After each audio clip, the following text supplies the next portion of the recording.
Hello, I'm Mike, and welcome to this bit of my channel where I answer questions about degrees, about physics, about that sort of thing.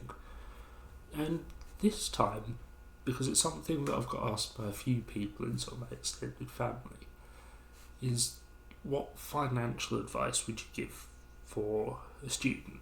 This is, as best as I can, student finances in sort of a simple way.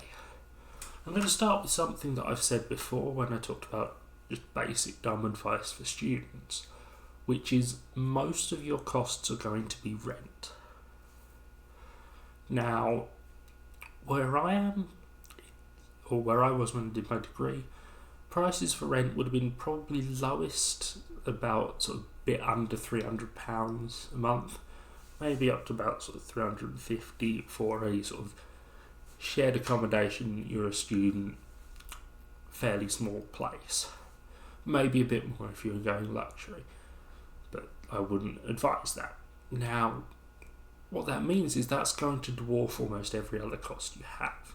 Like, how much are you going to spend on alcohol in a month? It's probably not going to get close to that. Certainly not for all 12 months of the year, really, is it? Unless you're an alcoholic. How about food? Well, food isn't going to get close to that again. And you can get sort of quite a nice amount of food for yourself for a bit less than 20 quid a week. And that's not low. You're getting decent food for that. You're getting quite pricey stuff. You can probably push it down cheaper. So you're getting probably less than 80 quid a month. If you are sort of thinking about bills, well, okay, there's a few you've got to sort out internet. I mean, some places go bills included, but then that's not getting rid of the cost, it's just hiding it. But, internet, water, electricity, you're one person, that's not going to push you up to anywhere near as much as rent. So the big financial advice that I could give, the thing that actually makes a difference, is you have to think about getting a place to rent that fits fairly comfortably below the amount you're bringing in from student loans. If it's weekly rent, multiply it by however many weeks you're going to need to rent it. It's monthly, same thing, and work out how much money you've got left after the rent.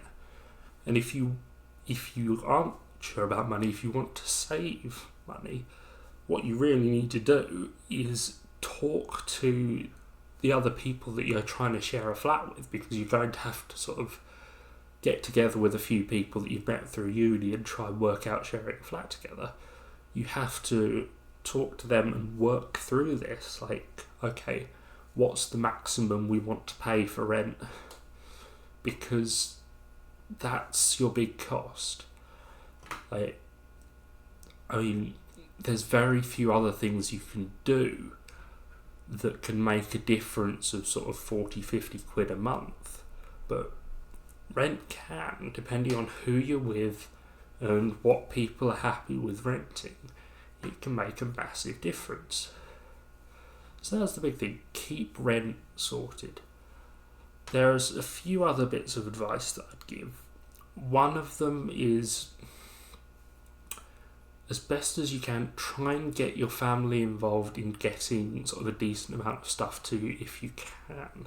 I mean, it may be that that's impossible, that your family aren't coming up to where you are, or you're in a different country and they're not going to be that useful for it, fine. But if you have family, then you have the advantage that you now have someone with a car who can sort of get you sorted with bulks of stuff.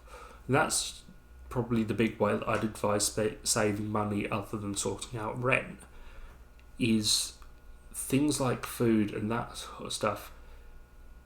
Get, say, your family or someone who has a car and buy a big bulk of it at the start of one term, at the start of one semester, because that will probably save you a lot more money than like tiny sort of bits of cutting out sort of maybe I said this again in the dumb advice for students. A lot of student money advice is like, don't drink the lattes that you don't drink anyway, and it's all written by someone who doesn't actually know how you live, and gives sort of silly advice like cut out on the frivolous spending that you don't actually spend anyway because you're not a moron. But it's that if I had sort of advice that might actually make a difference, it would definitely be that you have to keep up the effort to buy in bulk. And it's very easy to not do that as a student because for most of the time you can't, because for most of the time you're going to be walking and there's a limit to how much stuff you can carry. So find a way to be able to buy big bulks of food at the start of term.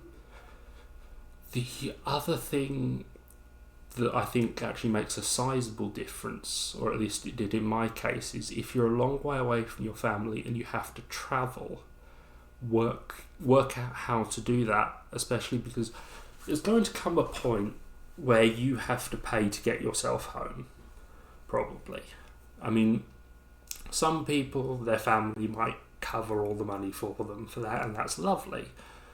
And I mean, in my case, a few times my family did come up and see me, and they, of course, paid their own way to come up to where I wasn't seeing me. But if I'm coming home on the train, I need to pay that myself.